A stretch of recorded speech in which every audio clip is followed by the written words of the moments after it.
Hello, and welcome to Killing It with Gwenneth! Yeah! So I'm playing my Gwenneth deck, and we're going to be matched up against a Victor Heartstriker. So, specifically Larry Capija, or Capia, however he would like that to have been pronounced. Let's get rid of the Gundler's double. So things, I mentioned about this deck. I like it. It's got allies. Okay, the one thing I didn't get to mention in the last video that I wanted to is, okay, so I have these 3 Wrath of the Forest. And they're not my main draw at all. Bad Santa is my main draw, okay? But, let's get rid of a Wymer. But, so there's 3 cards I could put in there that are all 4cc that would definitely work with 3 of them. And that's Pride of the Mountain, Wrath of the Forest, which I already tried Pride of the Mountain and I didn't like it over Wrath of the Forest. However, another option would be Tainted Oracle. And I've not tried that option. I don't think it's as good though, just from like thinking about it, for, okay, hold on, I have to think. Well, let's get rid of the Wymer. Wymer, look, he's a good card sometimes, but most of the time he's sacrificial material. But that doesn't mean I shouldn't take him out of my deck. It's just like some cards, if you get them too early, they're not helpful. Anyway, the thing I don't like about Tainted Oracle there is, I think I have too many allies then. I'd have 20. Ugh. That's a little too many. And B, so I'm trying to think of what's going on in the match. B, oh, okay, if I play Wrath of the Forest, I'm probably going to get a card. Let's get rid of Into the Forest. If I play a Tainted Oracle, with Morbid Acolyte being as rampant as it is, I might not necessarily get cards from the Tainted Oracle. So I don't know. I could do a thing. I wouldn't like it though. No, never mind. What I was going to say is I could get rid of some card somewhere, get rid of a Wrath of the Forest and add 2 Tainted Oracles. And if I was playing against a human, like I could play both. And if I was playing against a Shadow Hero, I could tend to play Wrath of the Forest more than Tainted Oracle. But that kind of gets rid of too much consistency in my mind, so I don't like that idea. But yeah, we're playing against Victor, who's playing kind of like a rush deck. Kind of like me. Just weird. Usually you see traps in a Victor deck. Not to say he doesn't have any, but, usually you see, traps. Oh, what to do? Okay, so we have a couple options. Let's just get rid of this Wrath of the Forest. I think what we're going to do is play it like this. We're going to play... Now, I don't like attacking with the bow before you get rapid fire out. But, sometimes you just have to. So, we're going to kill the Aldon here and attack Victor. We're going to get a bow out. I'm not expecting a Ley Line Nexus. And even if he plays one, I don't know if I'm going to be too upset from that. So, that is that play. Like I said, Bad Santa is my forest, so my draw. So I tend to keep those cards over, and we are going to see a Ley Line Nexus. I tend to keep those cards over, Wrath of the Forest. Yeah. See, the thing about Ley Line Nexus is, that's the only card he was able to play, so that's why it's never too concerning. Now, I would like to play the Bad Santa, but he doesn't really have a lot of cards. So, and because now, if I hadn't gotten this guy, Champion of Irum, I'd play a bad Santa. But because I got the Champion of Irum and I'll be able to overload the board kind of with these small allies right now, I think that's a good move.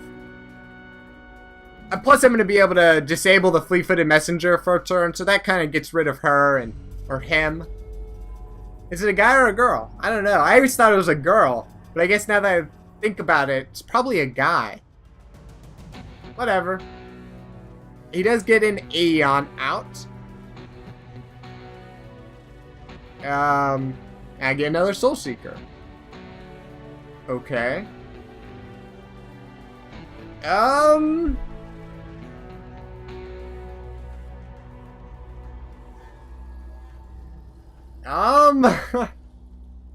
Let's... What does his cards look like? 2. Let's just skip. Let's play... This is what we're gonna do. We're gonna pump up my Soul Seeker. We're then going to... Maybe this wasn't the best idea. I don't know. I thought only one of the... I guess it doesn't matter. What's this at? 2?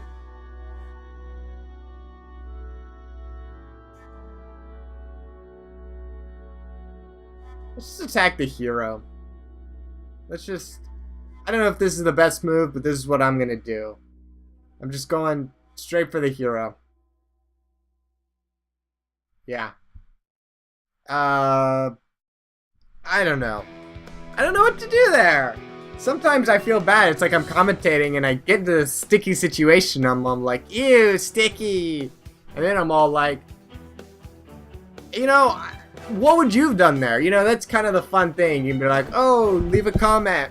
What would you have done there? Would you have played the bad Santa, knowing that you would have gotten cards, but you'd have also given him a lot of cards, and he doesn't have a draw? Would you have taken out the Aeon, even though you know your Layarian Seductresses are getting severely injured from that? That might have been the better move, but then I get rid of his Wrath of the Forest, which is stupid, I know, because your draw is bad Santa, so getting rid of their draw isn't as important. I know. I don't know what I was thinking. Oh, he's gonna play bad Santa. How great is that? Oh, happy day. He played a bad Santa. He played a bad Santa. That's great. I love it. I love it. Well, you know, that takes that whole like thing. Oh, you played a bad Santa, so whatever.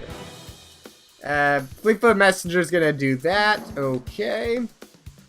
So because of that, I am gonna get rid of one of these bad Santas. I think we're just gonna play the Aeon. And then we're gonna go for the hero.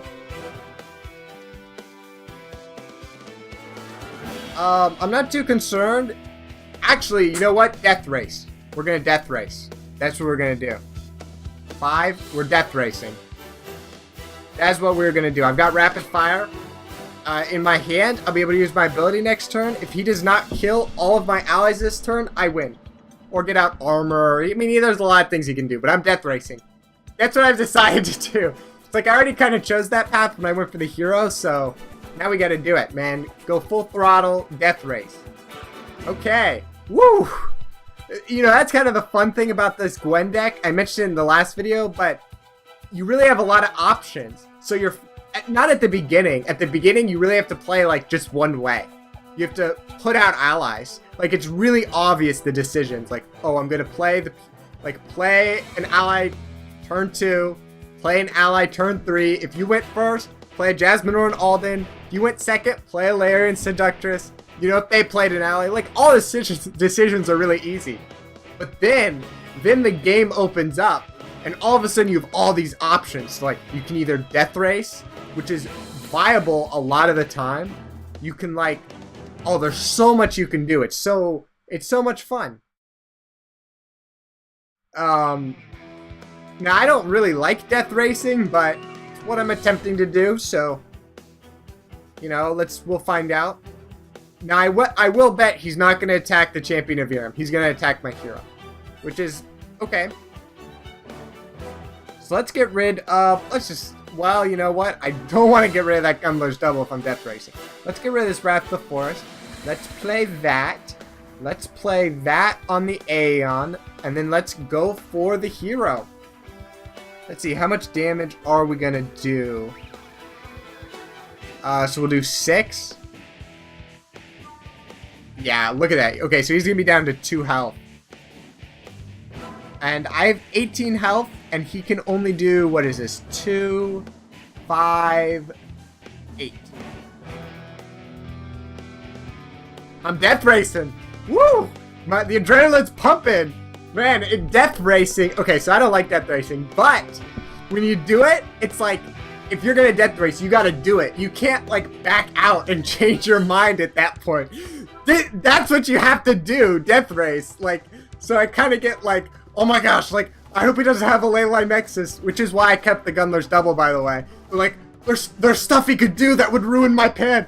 Oh my gosh, I hope he doesn't do it. I hope he doesn't do it. He is going to choose to kill this Champion of Irum and heal up 3 health, so he'll be at 5. This is why I would love to have, like, a Shadow Font, but sadly I cannot put that card in my deck. So he's going to go up to 5, and I'll be able to do 3 damage next turn. Plus, I can drop a Bad Santa and see what I get. Like, maybe I'll get... I don't know. Oh, he quit! Yes! Yeah, he quit. Oh, man. I don't know. Death Race.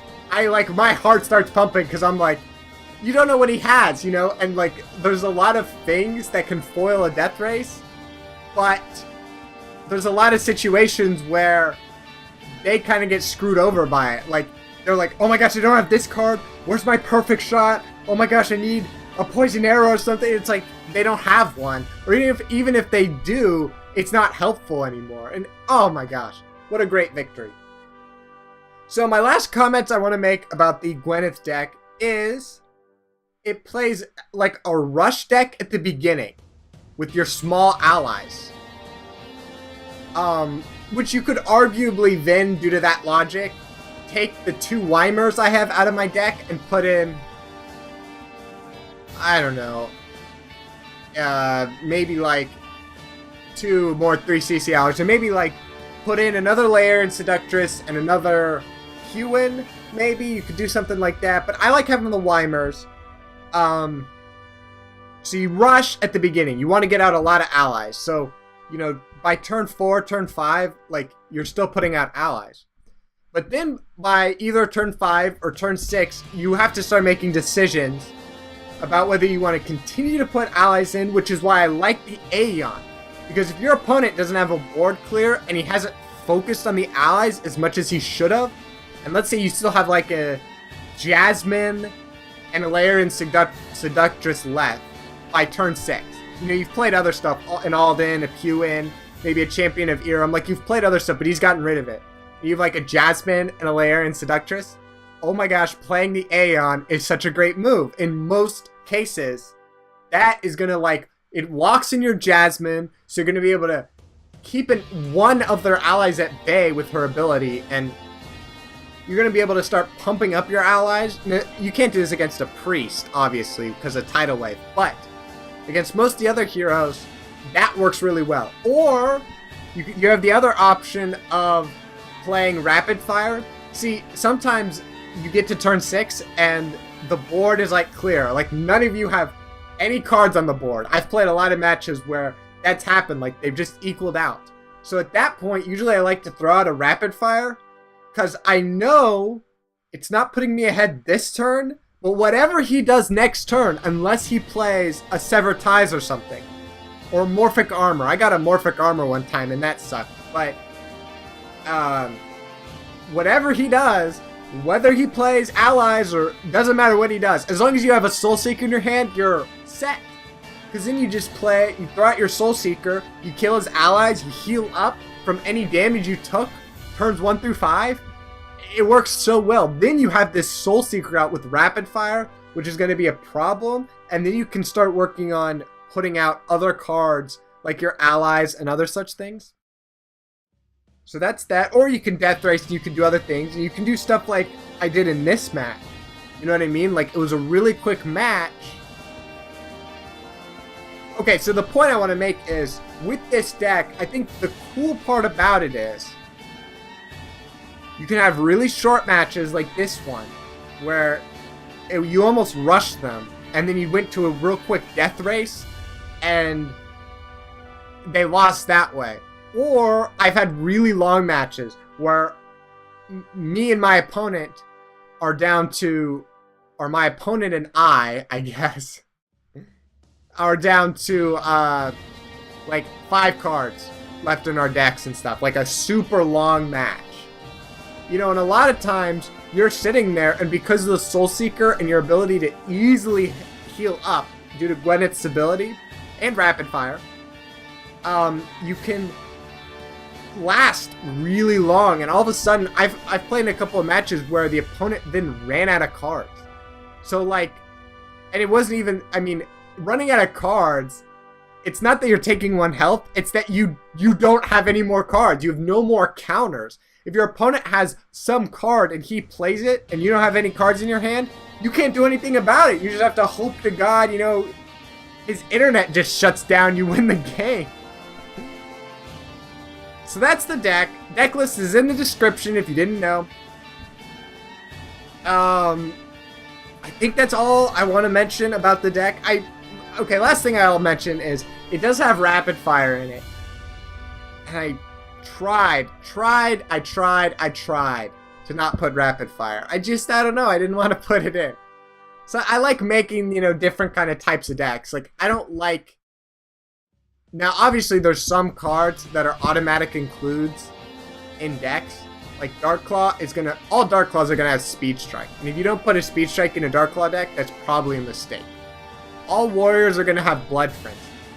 You know, all Priests are gonna have Wizened Staff. And Tidal Wave. And probably Focused Prayer. The Priests probably have the most auto-includes. But, you know, if you're a mage, you're going to include Tome of Knowledge. You get the point.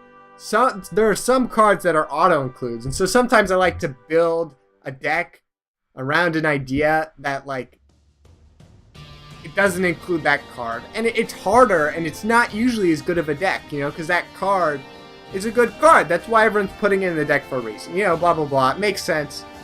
You know, so that deck was a little more lighthearted. This deck is a lot more serious. I spent a lot more time making it, too, than the other deck. And, yeah, I think that's all I want to mention about this. Okay, I will say the last thing I want to say is I've played little Gwen in my life, or in my Shadow Era career. And now I played this match, and I made this deck. I love this deck. I think I'm going to be playing Gwen, like, a lot more. A lot more with this deck. I love the play style. I love how you have all of these options at, like, turn 6, or maybe even turn 5. All of a sudden, all of these options are, like, there. And also, the other thing is, I'm not as upset about playing Bad Santa. I know, I get upset when I play Bad Santa. Not as much in this deck. And, and I will say that is one thing is because Gwyneth can survive on just getting 1 card each turn better than I think a lot of other decks can. Especially the way this deck is set up. You know, I don't know about other Gwen decks, I guess. Like a solo deck. Well, even a solo deck, she could probably rely on just getting 1 card. So Gwen, like a warrior, if you get rid of their Blood Frenzy and they don't have one, you can pretty much shut them down. Which is why I like to have I like to try to get a Sever Ties or a Spectral Saber if I have room for it. Especially if I know warriors are going to be a troublesome hero. But Gwen, she really she really hangs around. I mean, you look at this match. I was so hesitant to play those bad Santas. And I was sitting there. Now, if I got just a really terrible card, I could play a bad Santa and get something else to play, right? But, I mean, it was okay. You know, it worked. Okay, so that's my final thoughts about this. I know I kind of talked a lot. Thanks for watching. Comment, rate, and subscribe. Bye.